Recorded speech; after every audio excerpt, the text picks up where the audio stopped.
Tawakkul on Allah, putting your trust and reliance on Allah, means this exactly. You ready? Means this exactly. It means you do everything you can. Then, whatever the outcome, you think of 4 things. 4 things that will keep you going, inshallah. 1, whether good or bad, Allah has a plan for me. The outcome happens and you say, Subhanallah, Allah has a plan for me. What is it? I don't know, but He has a plan. I am certain He has a plan.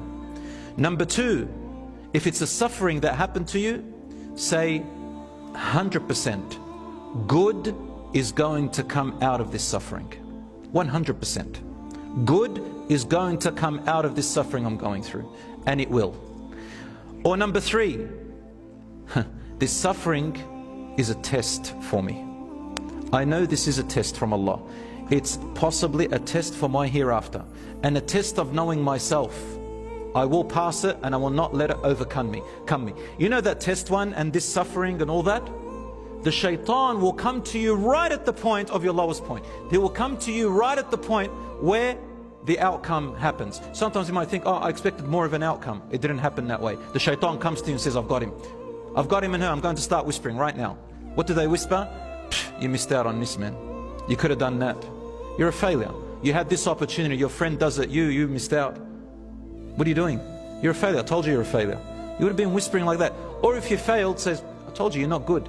You sat there relying on Allah, making all your dua and everything, and you did everything that it needs and you still failed. You're a loser. Why do you even rely on God? There's no such thing as God.